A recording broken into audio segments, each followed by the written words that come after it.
Welcome to today's flash panel, where we try to shed light on recent developments in Myanmar. My name is Michel Hockx, and I'm the director of the Liu Institute for Asia and Asian Studies at the University of Notre Dame. The Liu Institute was founded in 2013 and is one of 9 constituent international institutes of the Keough School for Global Affairs. Our main tasks are to coordinate Asian studies research and teaching across all schools and departments in the university, to encourage Notre Dame students to study in Asia, to promote academic collaboration with Asian universities, and to organize events like this, public events pertaining to Asia. This event is co-organized with our colleagues from the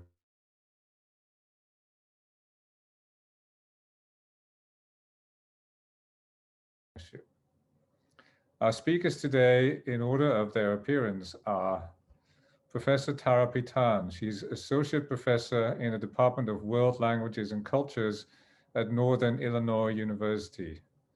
She's the author of a 2014 monograph entitled Women of Modern Burma, and also has extensive expertise on print media and social media in Myanmar.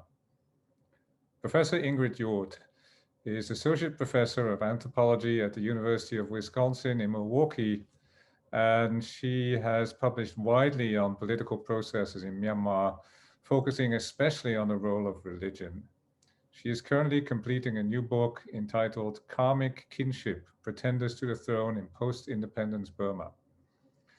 Professor Caroline Hughes is the Reverend Theodore M. Hesburgh C.S.C. Chair in Peace Studies at the University of Notre Dame Keough School of Global Affairs.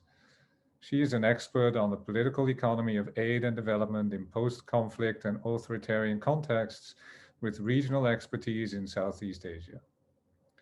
Each panelist will speak for 10 minutes, after which we will open the floor for questions and discussion. Thank you to those of you who have already submitted questions. Please feel free to continue to raise questions at any time during the event using the Q&A button at the bottom of your screen. The event will finish promptly at 12 noon Eastern Time. And now I'd like to invite our first panelist, Professor Tharaphi.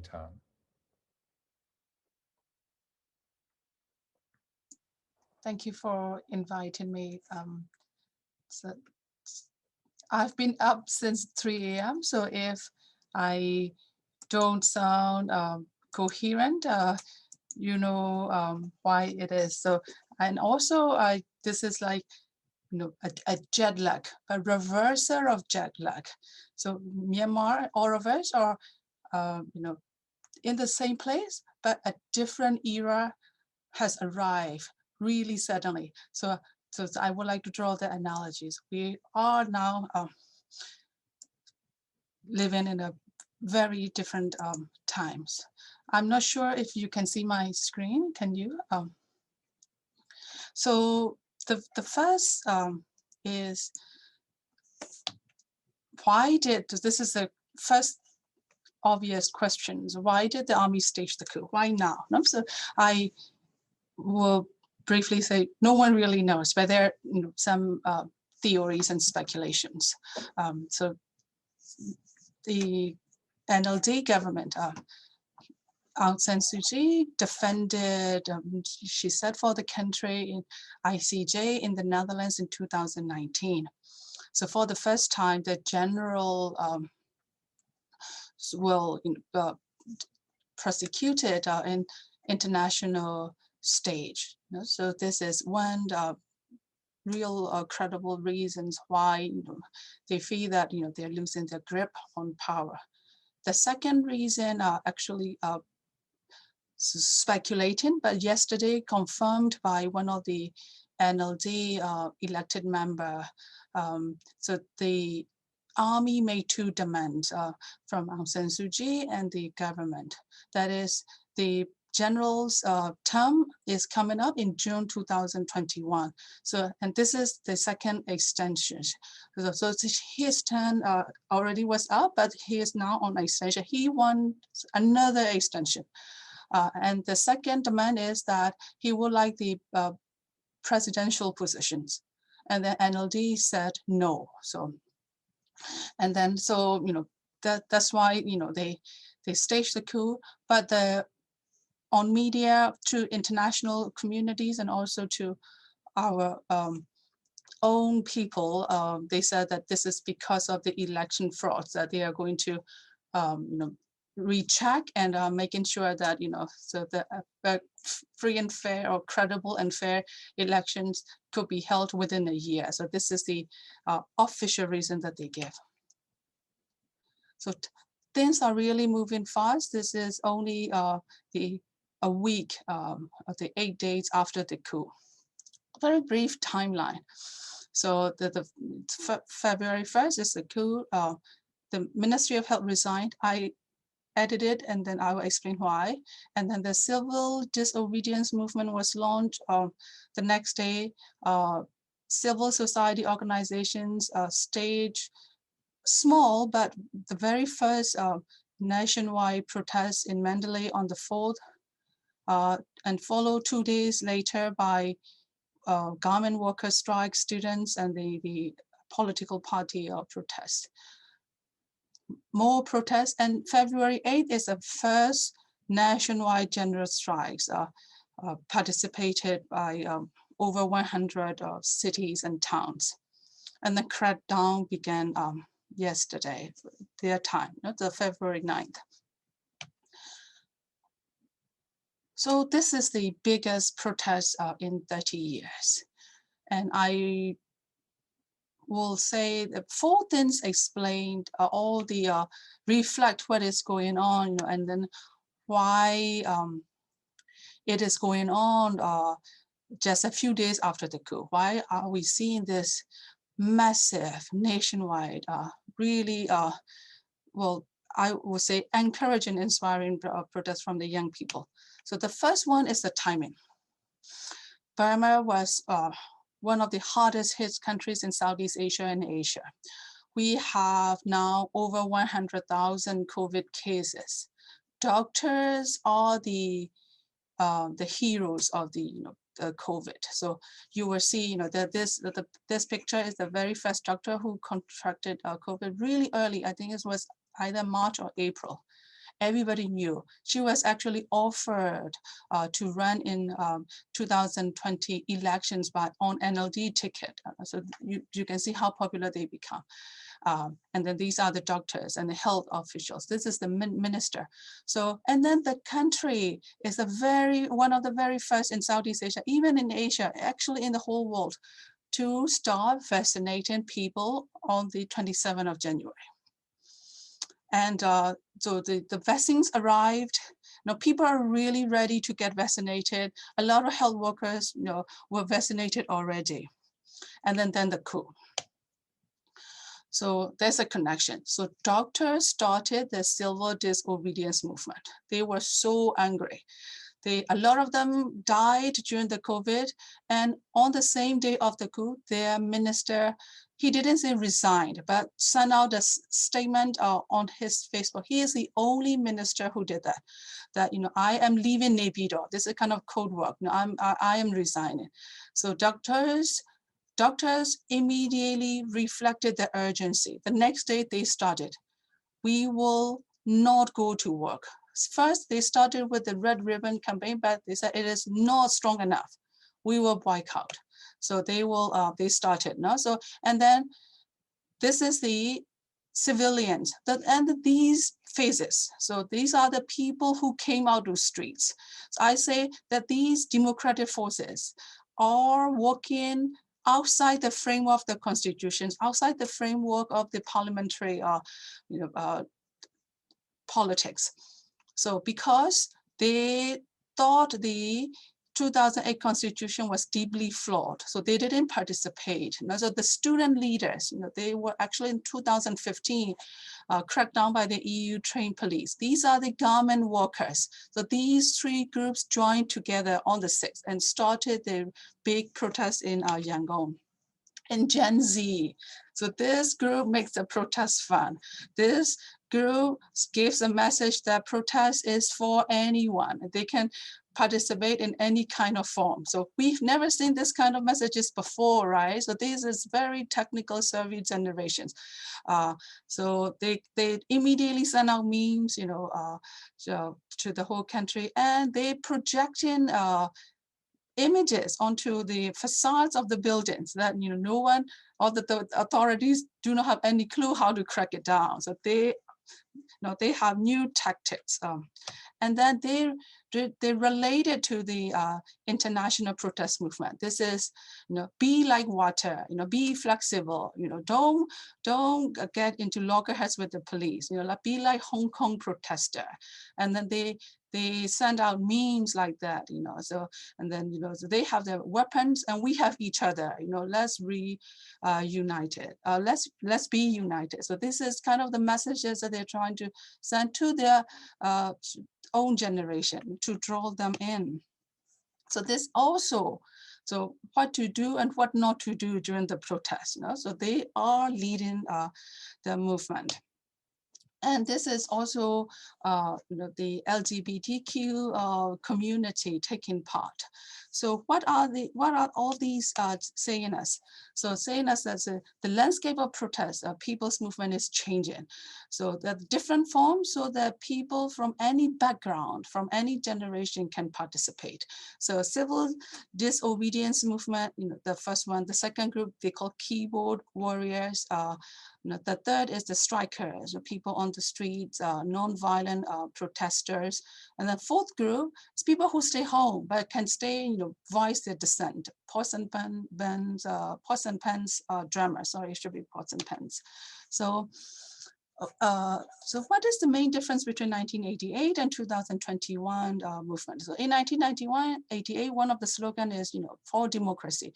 So democracy is a key word, but we didn't actually live through or land democratic principles, right? So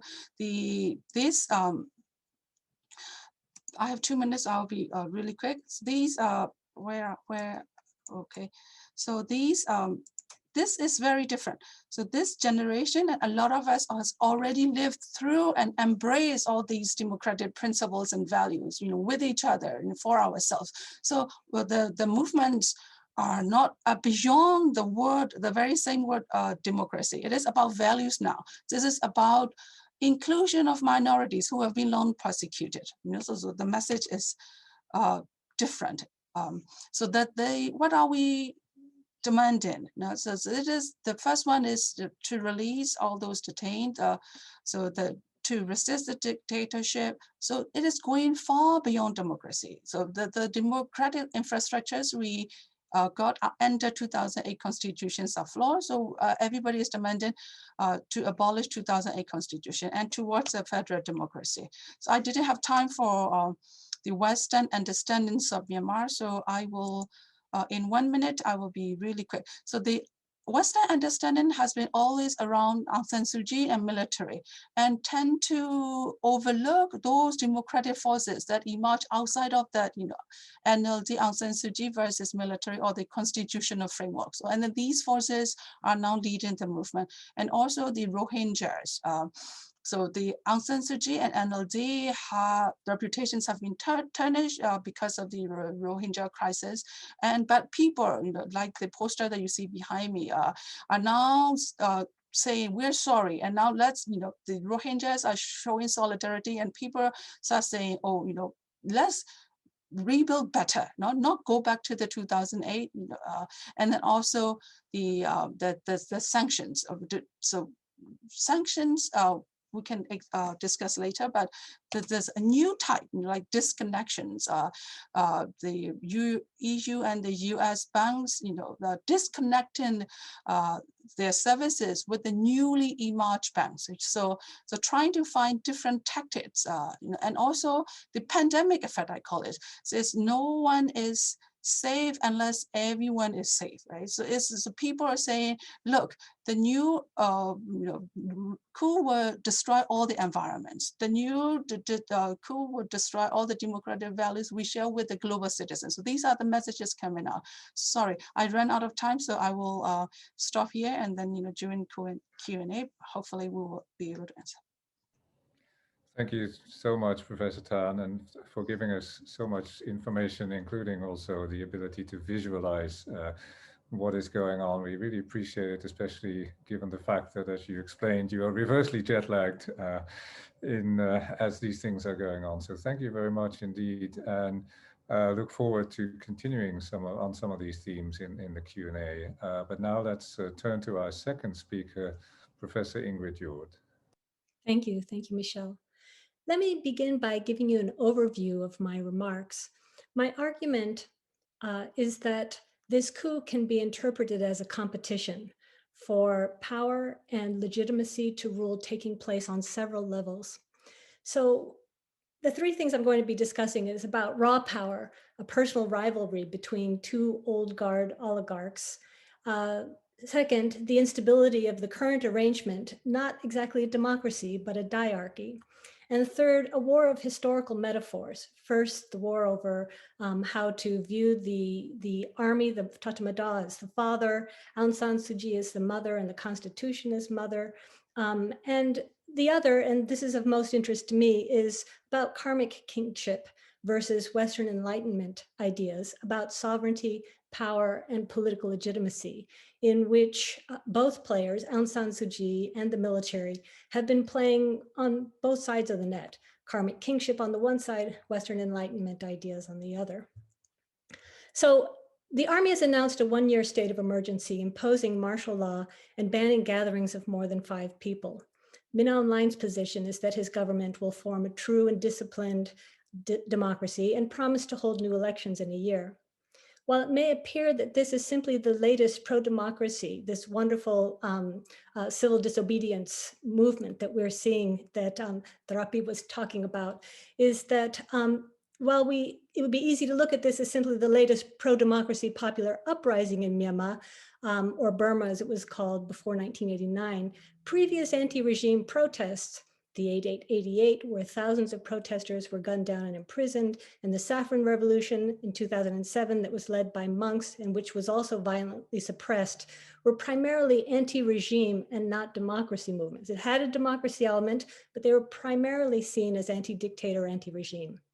This one is different, I think, and Tharaphi has really brought that out. Myanmar is at a crossroads of competing ideas of power and sovereignty. So first, with regard to personal rivalry, which is kind of the word on the street, that this is an elite competition between Aung San Suu Kyi and Senior General Min Aung Hlaing. Aung San Suu Kyi is 75, Min Aung Hlaing 65. They're the old guard, and the competition between them is personal. They've had a frosty relationship in the last couple of years. There's been this struggle over the presidency that Aung San Suu Kyi refused him for. And there's been this struggle over personal power, but it's also a struggle over the framework for power in the state. Next, I want to talk about a diarchy and its instability. Since 2007 and the Saffron Revolution, closely followed in 2008 by the national disaster of Cyclone Nargis, the military lost its legitimacy to rule. The response they undertook to remain in power was to push through a constitutional referendum in 2008. In 2010, a sham general election was held, which the NLD boycotted. The military solution to entrenching military rule was to give the people a constitution that was to offer disciplined, flourishing democracy, and thereby establishing a diarchy in which the military would share power with the civilian government, but in which the system was gamed to give the upper hand to the military. The Constitution expressly forbid Aung San Suu Kyi from taking the presidency on the grounds that she was married to a foreigner and had children living outside the country. But just to show again that personal rivalry, Aung San Suu Kyi circumvented this structural obstacle of the constitutional laws by creating a new position and title in the government labeled state counselor, and a role that she said was above the presidency. So there's this constant negotiating. Rather than view the 2008 Constitution as really a transition to democracy, we should see it as a diarchy or divided authority, which is an old idea in traditional Burmese notions of sovereignty, that there are two powers, there can be two powers. I next want to talk about a war of historical metaphors, this one between father and mother. The discourse of authority here is grounded in respect to parents. Min Aung Hlaing stresses discursively that the Constitution was the mother and the Tatamada the father. On the one hand, the effort here is to undermine the widespread discourse that Aung San Suu Kyi is mother to the nation, Mother Sue. The idea that the military alone is the progenitor of the nation and the Constitution is both mother and child. Should the laws not be followed, then it is up to the father to take away the Constitution and return to the source of power that permits the Constitution to exist as mother. So that's one kind of metaphor that's at play.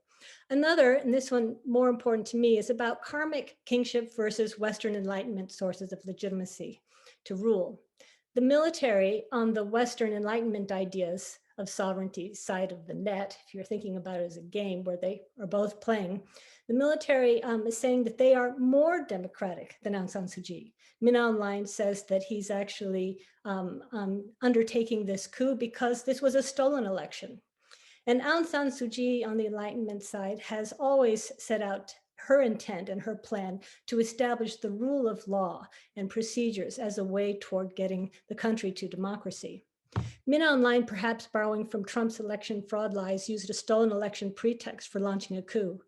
The military is able to destabilize the notion that democracy is a solid principle, even in America. It is democracy itself that is challenged. As a politician, Aung San Suu Kyi has also navigated between two competing knowledge structures and ideas of political legitimacy and sovereignty. Aung San Suu Kyi's effort has been to educate to democracy by establishing a shared framework of the rule of law, even while seeking to change the law as it has been given by the military in the 2008 Constitution.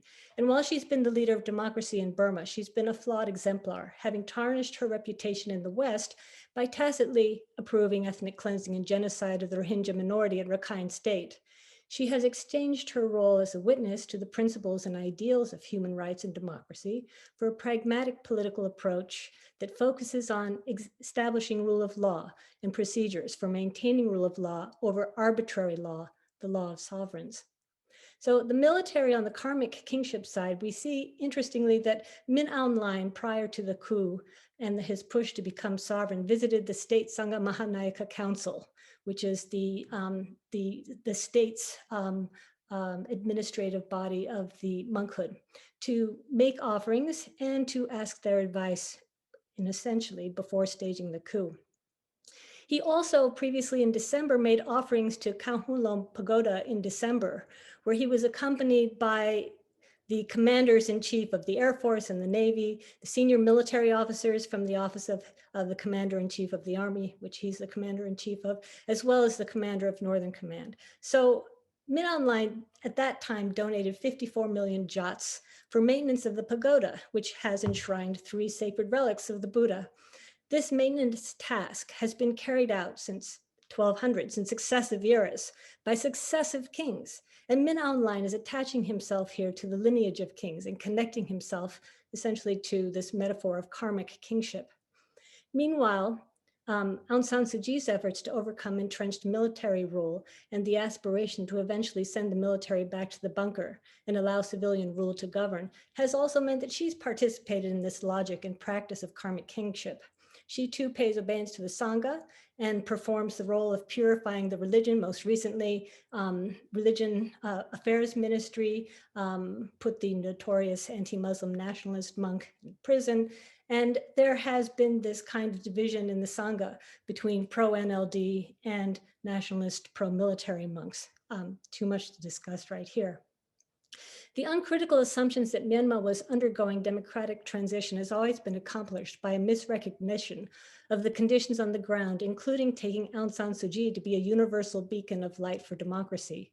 The West has been narrating their own imagined teleology of democracy and misrecognizing Burmese Buddhist ideas about the conditions of power and authority and how political legitimacy is conceived.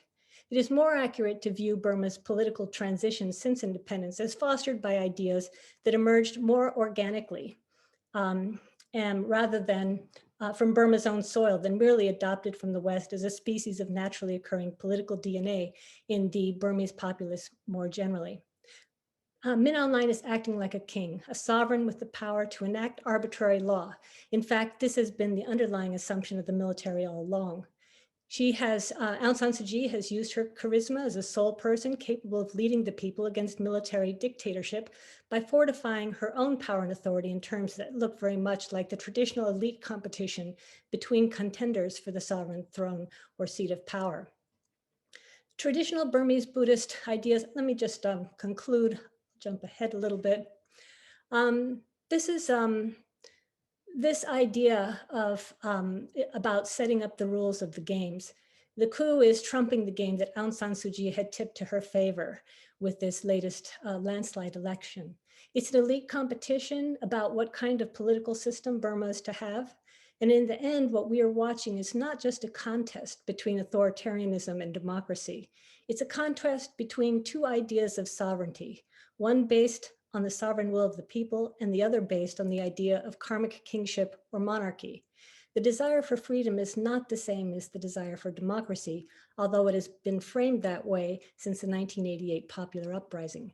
I think this moment is a new moment in Burma's history of resistance to the military. Thank you. Thank you so very much indeed, Professor Jordt. And both speakers already have given us so much more complexity and detail to understand the situation, which is exactly what we're hoping to achieve with this panel. Therefore, very much looking forward to continuing on these themes in the discussion, and questions are coming in as we speak, but also looking forward to learning from our final speaker, Professor Caroline Hughes.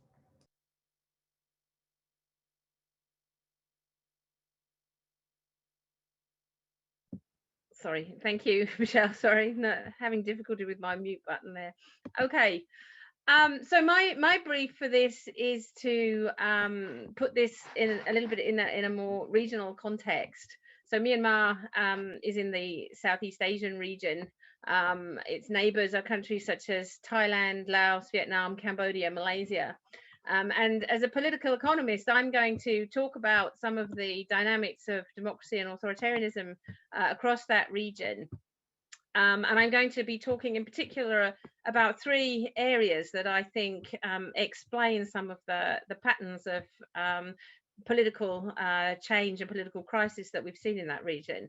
I'm going to look a little bit at historical factors and problems of political representation, the destabilizing effect of development, and then the impact of some kind of Western model of democracy that we were just hearing about at the conclusion of Professor Jordt's presentation there.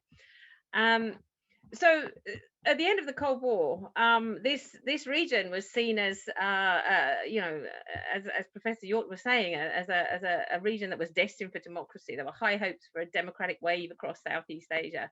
However, the reality since then has been a shifting back and forth between democratic openings and authoritarian reversals, often hotly contested. And so my question today that I want to talk about is why has that been the case? So first of all, to look at the sort of historical factors, and I should say that this is a very diverse region, and I don't want to sort of generalize too much, but I do think that there are some common threads that we can draw out, even though those common threads sort of instantiate themselves very differently in particular local contexts. But generally speaking, I think we can say that across this region, the long-lasting impact of colonial and Cold War violence has been immense. It has destroyed in different times various kinds of burgeoning civil societies. It has devastated economies and environments and created deep inequalities and ethnic antipathies. The massive violence that was used against peasant movements across this region by both communist and anti-communist regimes and armies during the Cold War has produced state institutions and party systems with shaky legitimacy that tend to rule through patronage schemes masquerading as development schemes rather than through systems of political representation via institutionalized politics that focuses on mobilizing legitimacy. Now, this has varied across the region, I think we have a variation in terms of the way that has produced different types of authoritarian crisis. So we can see that we have in Thailand, a country that has developed rapidly, but continues to experience military interventions at fairly regular intervals. We have Cambodia, a country that was held up as a high hope of a sort of liberal peace project in the 1990s with a UN peacekeeping mission that installed democracy. But that has slowly sort of deteriorated and gradually, and then in 2017, an outright authoritarian reversal as the opposition party was banned. We have Myanmar experiencing long periods of military rule, and a limited opening has been described in the 2010s, which now appears to have been suddenly reversed. And then the single party regimes of Vietnam and Laos that have never really experimented at all with opposition styles of politics, but which have experienced quite severe intra-regime factional struggles over the last 10-15 years. So my argument then is that the huge levels of violence that were seen in the 1960s and 70s allowed the emergence in the 1980s and the 1990s of regimes that were held together by marriages of convenience between elements in the military, within the business sector, and within the political elite. And these regimes were very much empowered and held in place by the ability to ride a sort of developmental wave across the region. This is a very resource-rich region, and as the so-called East Asian miracle reached Southeast Asia in the 1980s and into the 1990s, economic growth was rapid. And there was significant progress, for example, in reducing poverty. However, to some extent, the speed of that development has been just as destructive as a lack of development might have been. We've seen huge environmental degradation. We've seen massive displacement from things like expansion of plantations, mining projects, and more recently, hydropower projects. And we've seen the militarization of development as state business military networks have emerged that push through practices of development that see the widespread displacement of the poor from rural land. So this has produced wide and increasing inequality. Even though World Bank figures show strong progress in poverty reduction, we have large numbers of people living just above the World Bank poverty line of $1.90 a day, accompanied by massive social dislocation. And along with this goes vulnerability to economic shocks due to high levels of integration into global supply chains. There was severe disruption across the region from the global financial crisis in 2008, and the COVID crisis has caused similar disruption. And in a number of states, that has provoked states of emergency, which further consolidate authoritarian rule.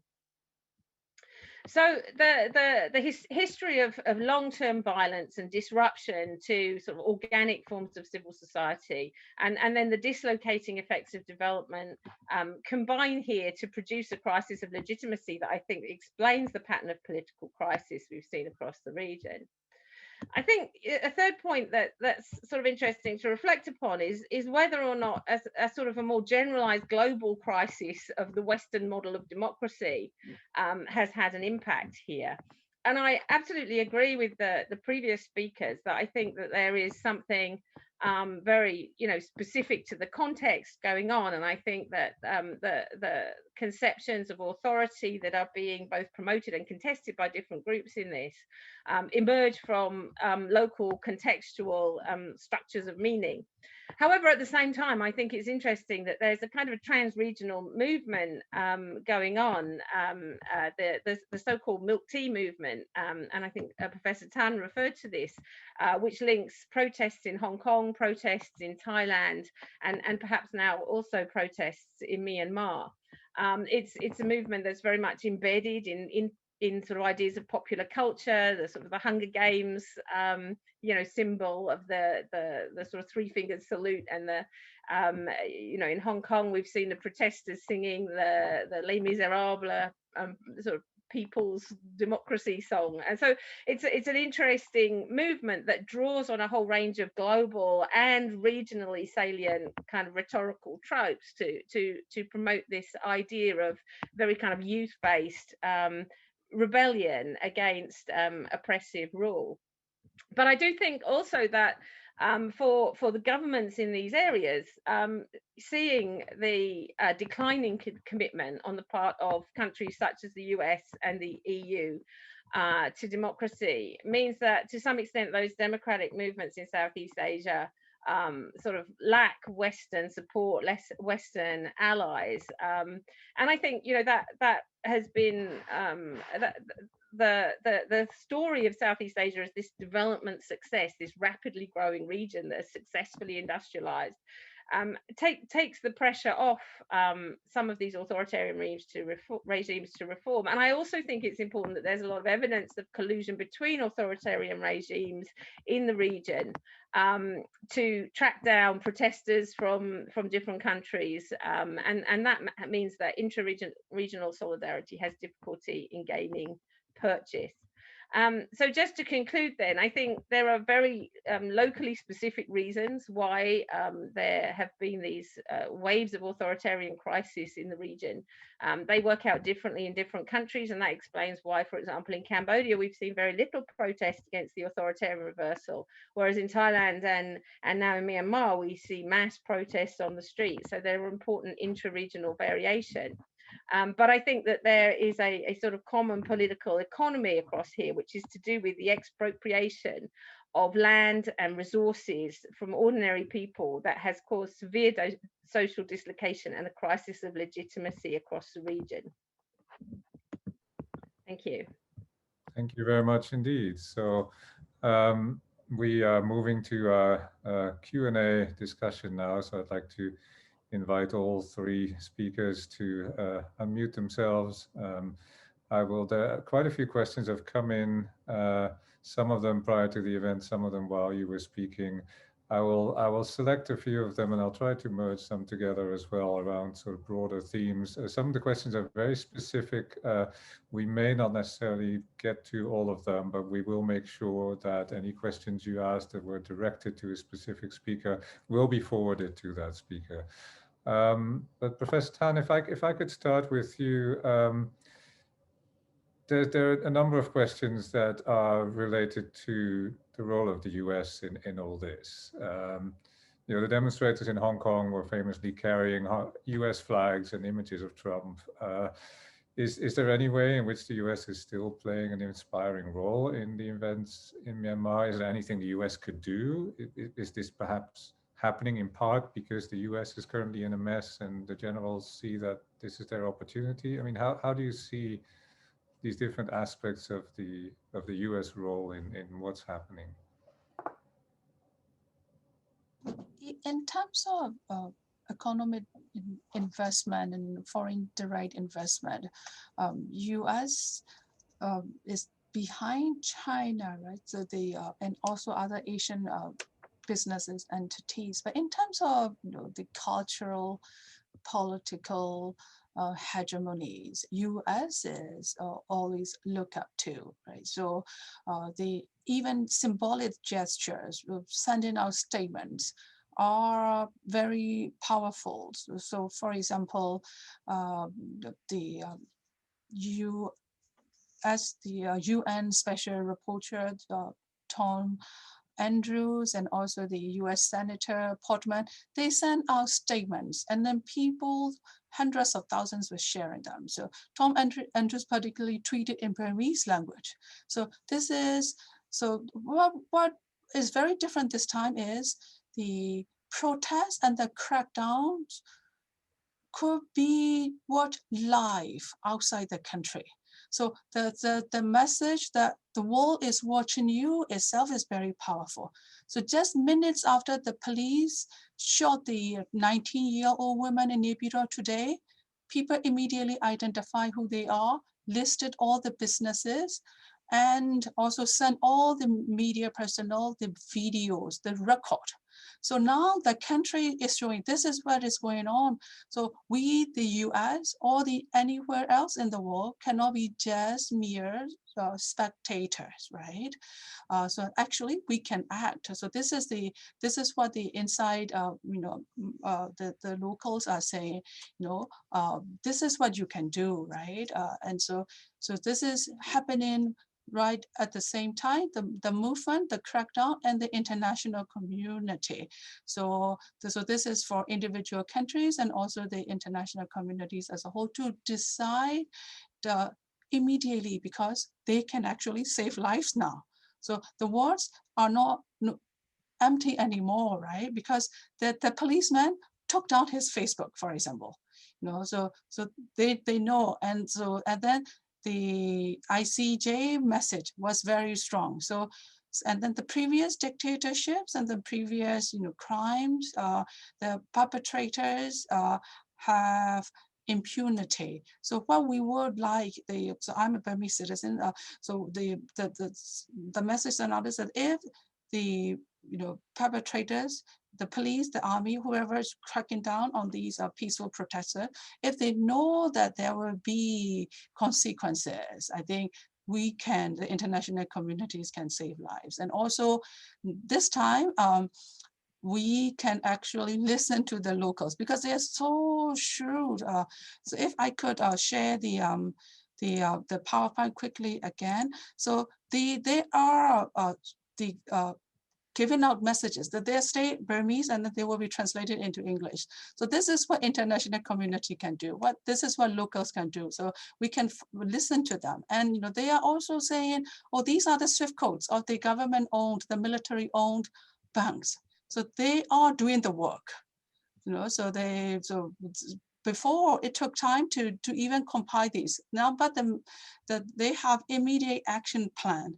But the international community, so for example, if the banks can disconnect themselves, with the army-owned banks, they can no longer make transactions. And this is very powerful. And then this is kind of, the really concrete action, the US can take, the EU can take, and the international community can take.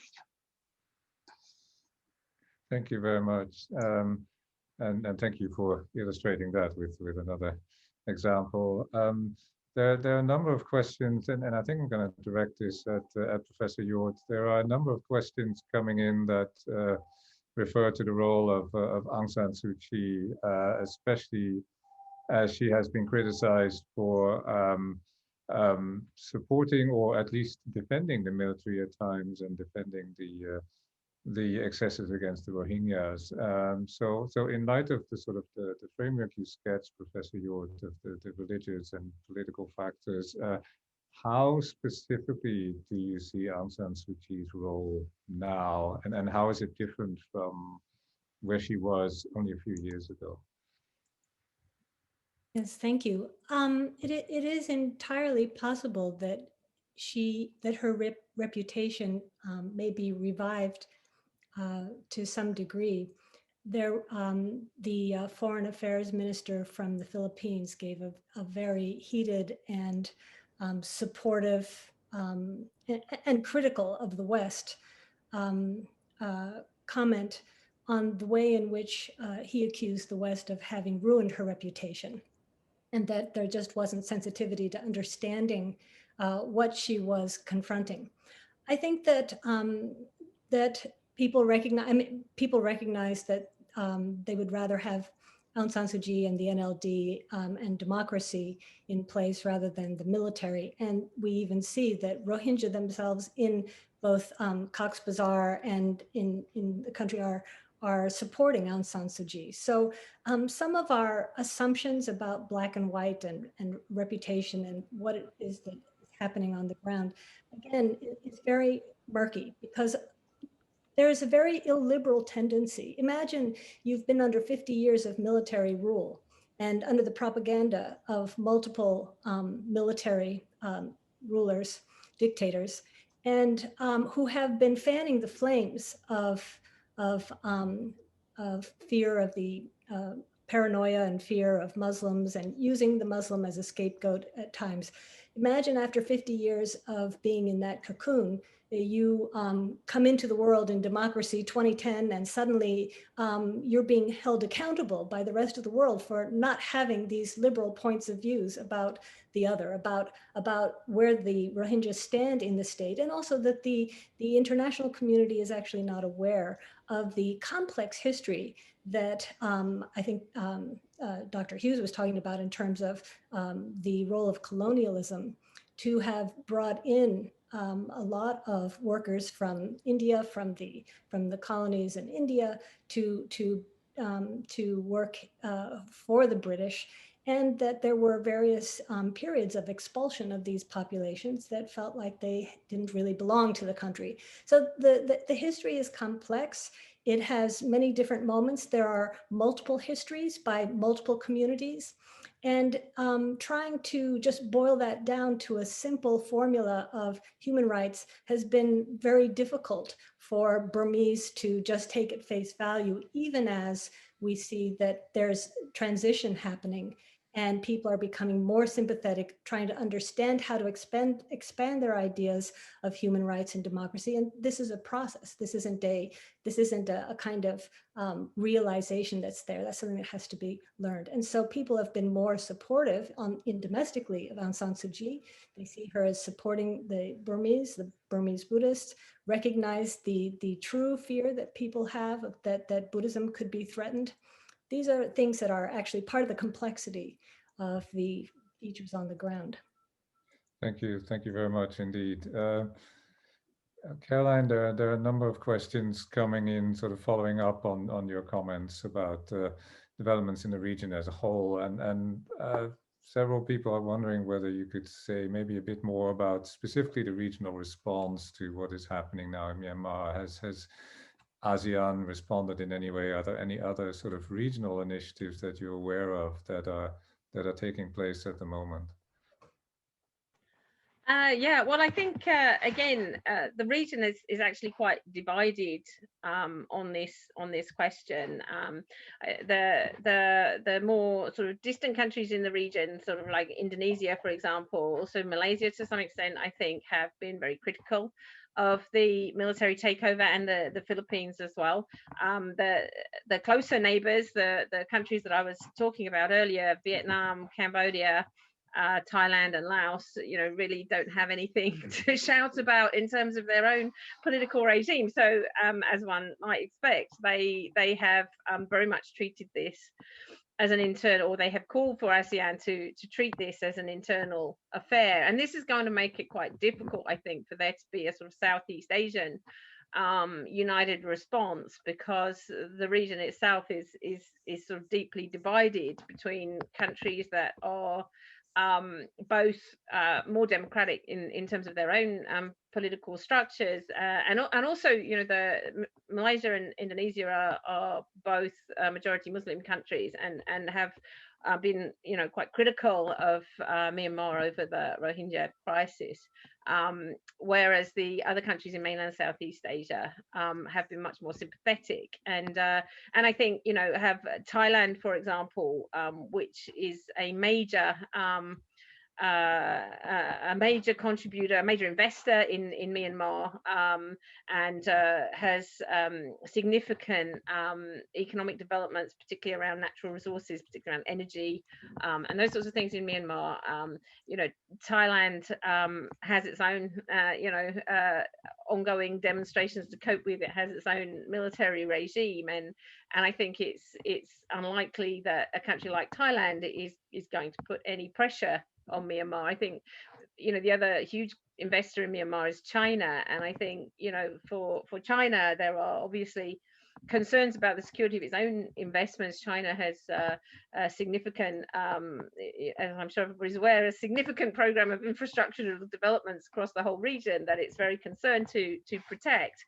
But I think also, I'm willing to discuss publicly any kind of interference in these kinds of political crises. So it's difficult to see where any kind of meaningful pressure from outside is going to come from. And I think, you know, I noticed somebody wrote in the chat, has Donald Trump emboldened the military to contest the election? And again, I mean, to reemphasize, I don't think that, you know, America doesn't sort of cause everything that happens, and I don't think that, you know, that there's a sort of direct causal relationship. But for sure, all of these governments are concerned about Western markets. You know, a lot of them are exporting manufactured goods to the European Union and to the US. And all of these governments are concerned about the threat of sanctions on those kinds of goods. And so, you know, the militaries in these countries have one eye on what the American and the European reaction is likely to be. And of course, with America embroiled in its own electoral problems, you know, it seems unlikely that America is going to be able to mobilize a very effective response to this either. All right, thank you. I mean, I will at the very end ask each of you to summarize in 1 minute what you think is going to happen. But before that, I just want to direct a few more questions from the audience at you. Professor Tan, there are a number of questions that are coming up that are dealing with the different groups that are involved in both in the protest and in the suppression of the protest. So you mentioned that the demonstrations this time seem to be more inclusive of different groups, including the Rohingya, in terms of how the protesters present themselves. But what do different ethnic groups themselves think about this? Are the protesters still mainly an elite that sort of claims to be inclusive, but or are there indeed members of other ethnicities involved? And also, to what extent are the protesters from a different type of social elite than the military and the sort of the rank and file of the soldiers? I wonder if you could say a little bit about that. Yeah, it is very complex, right? So I will start with the armed groups. So we have the longest ongoing civil war in the world. So actually there are three contexting groups: the NLD, the army, and the armed groups. So NLD, when they were in power, they disenfranchised a lot of minorities, and the Rohingya suffered the worst. There are also Kachin groups, Karen groups. So Kachin, the army renewed their war with Kachin in 2012. So these groups, the Karens, right after Coup, they declared their region autonomous region. So we will not accept any Burmese government. So I think the Kachin followed suit. So what happened was to build their power, the NLD did the same. So they try to work with the army, not with each other, right? So, and as Professor Ingrid was saying, the power struggle is also personal. So Min Aung Hlaing versus Aung San Suu Kyi. But what this movement is the young generations, especially those working outside the 2008 constitutions.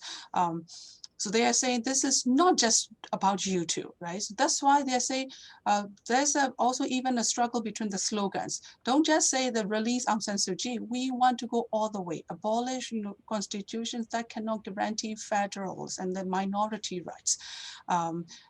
So I want to actually, if I can, show you, can you see the picture? So this is also for Rohingyas. So there was a protest, anti-Rohingya. So this anti-Rohingyas are united behind army and the NLD. So these three brave people, actually two of them are leading the protest movement. They started the Yangon protest movement. So one is a Karen. So this is the voice of the young people now. So the three people against thousands of people protesting. They said, change my mind. We are with Rohingya. So these young people, actually, the world do not see it. So they are leading the protest. So this is very helpful because they are calling for federal democracy. They don't even start with democratic federalism. They start with federal. So so leave the Burman Center Constitution, have all the minorities on the table now. So that is another thing. And also the businesses that Professor Carolyn Hughes was talking about. So the